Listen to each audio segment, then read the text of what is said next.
Dans le livre 4, Télémaque a visité le roi Ménélas à Sparte. Là, il a appris une grande nouvelle. Son père est vivant. Ulysse est prisonnier sur l'île de la nymphe Calypso. Maintenant, notre histoire va enfin vers Ulysse lui-même. Le matin, les dieux se réunissent sur le mont Olympe. Zeus, le roi des dieux, est assis au milieu d'eux. Athéna parle avec un cœur triste. « Père Zeus, personne ne pense plus à Ulysse, dit-elle. Il a été un roi bon et doux comme un père. Mais il pleure, seul sur une île au milieu de la mer. La nymphe Calypso le garde là-bas. Il n'a pas de bateau et pas de compagnon. Il ne peut pas rentrer dans son pays. Et maintenant, des hommes méchants veulent tuer son fils Télémaque. » Zeus répond avec calme. « Ma fille, tu as fait ces plans toi-même. Tu peux protéger Télémaque. Il va rentrer chez lui sain et sauf. » Puis Zeus se tourne vers son fils Hermès le messager. « Va voir la nymphe Calypso, dit-il. Voici ma décision. Ulysse doit rentrer chez lui, sans l'aide des dieux, sans l'aide des hommes. Il doit construire un radeau et voyager seul. Après 20 jours de mer, il arrive chez les Phéaciens. Ce peuple est proche des dieux. Les Phéaciens le ramènent chez lui avec de riches cadeaux. Hermès obéit tout de suite. Il attache ses belles sandales d'or. Avec elles, il vole comme le vent sur la terre et la mer. Il prend aussi sa baguette magique. Avec elle, il endort les hommes ou les réveille. Hermès descend du ciel et vole au-dessus des vagues. Il touche presque l'eau comme un oiseau de mer. Enfin, il arrive à l'île lointaine de Calypso. La nymphe habite dans une grande grotte. Un feu brûle et l'air sent le bois de cèdre. Calypso tisse un beau tissu et chante d'une voix douce. Autour de la grotte, il y a une forêt épaisse. Des oiseaux de mer dorment dans les grands arbres. Une vigne pleine de raisins pousse devant l'entrée. 4 petites sources d'eau claire coulent dans l'herbe. Il y a des violettes partout. Même un dieu s'arrête devant tant de beauté. Hermès regarde longtemps, puis il entre dans la grotte. Calypso le reconnaît tout de suite. Les dieux se reconnaissent toujours entre eux, mais Ulysse n'est pas là. Il est assis sur la plage, comme tous les jours. Il regarde la mer vide, avec des larmes dans les yeux. Son cœur se brise, car il pense à sa maison. Calypso offre un siège à Hermès. « Cher Hermès, pourquoi es-tu venu ?» demande-t-elle. « Tu ne viens pas souvent chez moi. » Elle lui sert le nectar et l'ambroisie, la nourriture des dieux. Hermès mange et boit, puis il parle. « Zeus m'a envoyé. Je ne suis pas venu pour le plaisir. Tu gardes ici un homme très malheureux. C'est le plus malchanceux des héros de Troie. Voici l'ordre de Zeus. Laisse-le partir. Son destin n'est pas de mourir sur ton île. Il doit revoir sa maison et son pays. » Calypso tremble de colère. « Vous, les dieux, vous êtes jaloux, » crie-t-elle. « Une déesse ne peut pas aimer un homme mortel. Moi, j'ai sauvé Ulysse. Zeus a détruit son bateau avec la foudre. Tous ses compagnons sont morts dans les vagues. La mer l'a porté ici, seul, sur un morceau de bois. Je l'ai nourri, je l'ai aimé. J'ai même voulu le rendre immortel, mais personne ne peut dire non à Zeus. Alors, il peut partir. Mais je n'ai pas de bateau et pas de marin. Je peux seulement l'aider avec de bons conseils. » « Alors laisse-le partir vite, » dit Hermès. « La colère de Zeus est dangereuse. » Et le messager repart vers le ciel. Calypso marche vers la plage. Elle trouve Ulysse assis sur le sable. Ses yeux sont rouges de larmes. La belle nymphe ne rend plus son cœur heureux. Il veut une seule chose, rentrer chez lui. Calypso s'approche et parle avec douceur. « Pauvre ami, ne pleure plus. Je te laisse partir de bon cœur. Prends une hache et coupe de grands arbres. Construis un radeau large et solide. Je te donne du pain, de l'eau et du vin rouge. Je te donne aussi des vêtements chauds et j'envoie un bon vent derrière toi. » Ulysse frissonne et regarde la déesse. « Déesse, tu caches quelque chose, » répond-il. « Traverser cette mer immense sur un radeau? Même un grand bateau a peur de ce voyage. Non, je ne monte pas sur un radeau sans ta promesse. Jure-moi que tu ne prépares pas un malheur. » Calypso sourit et caresse sa main. « Tu comprends vite, et c'est bien, dit-elle. Alors écoute, je jure par le ciel et par la terre. Je jure par l'eau du Styx, c'est le plus grand serment des dieux. Je ne prépare aucun mal contre toi.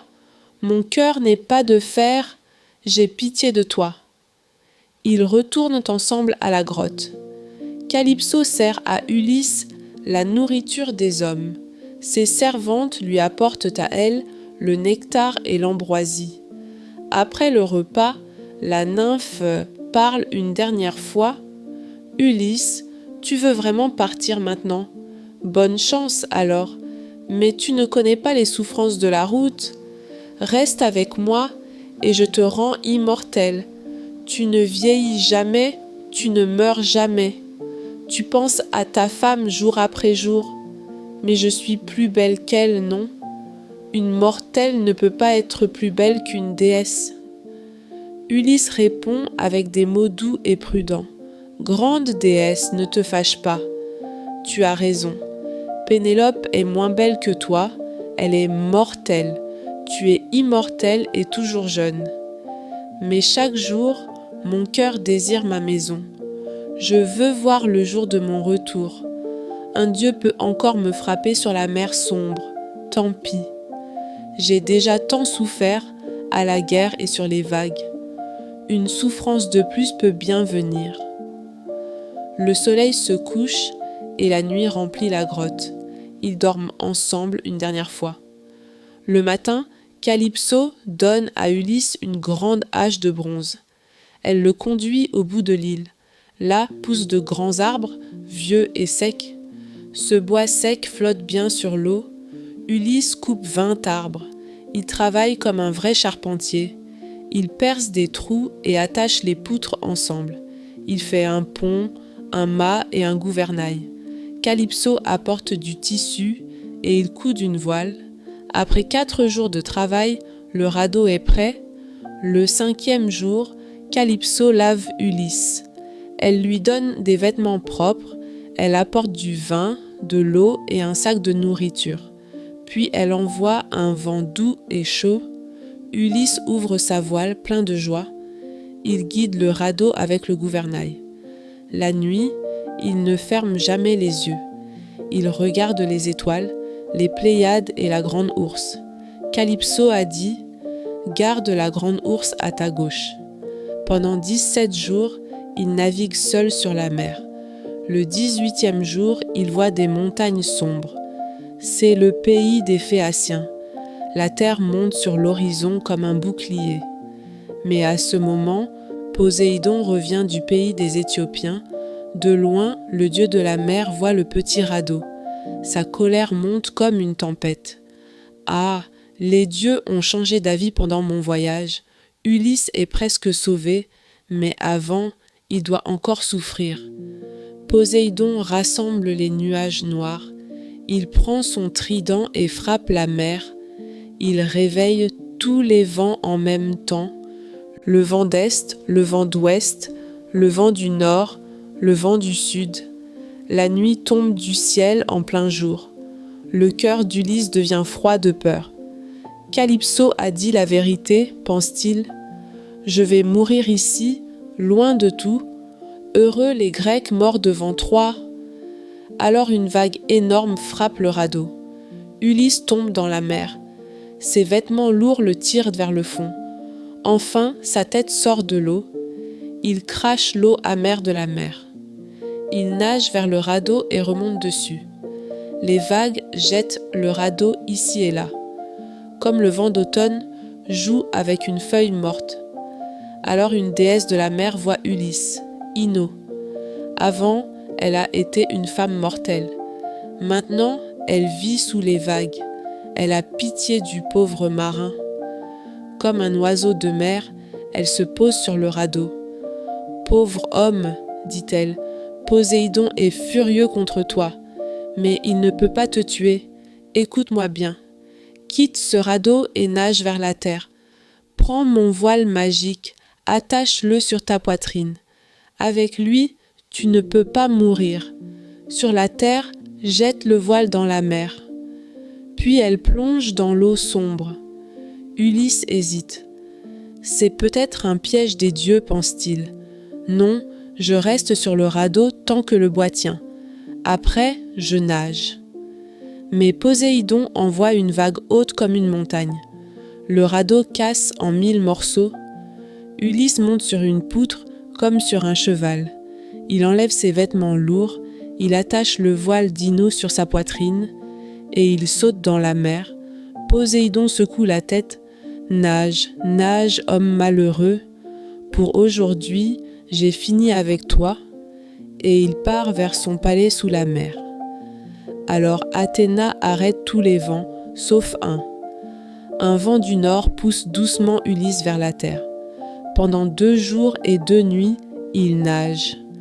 La mort est tout près de lui. Le 3e jour, le vent tombe. La mer devient calme. Ulysse monte sur une grande vague et voit la terre.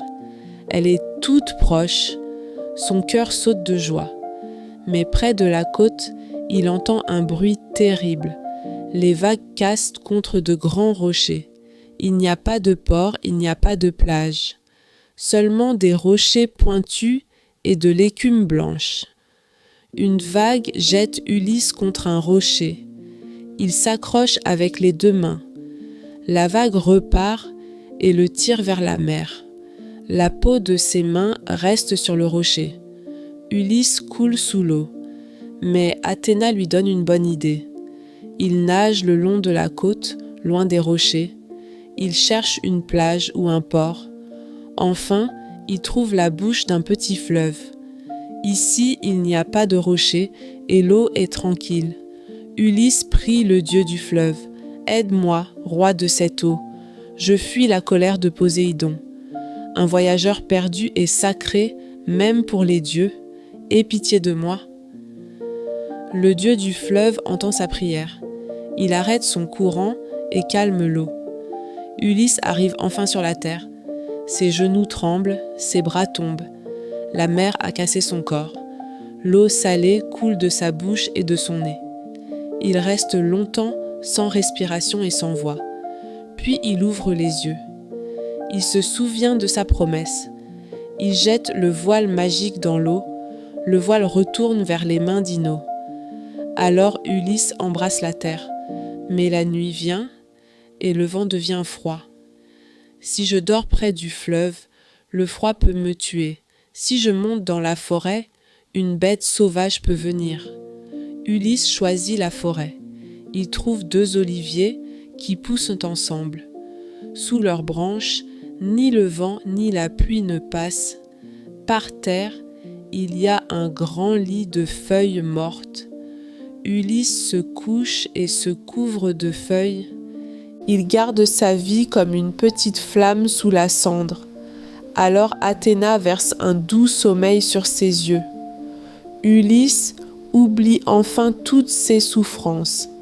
Il dort, seul et sans rien, sur la terre inconnue des Phéaciens.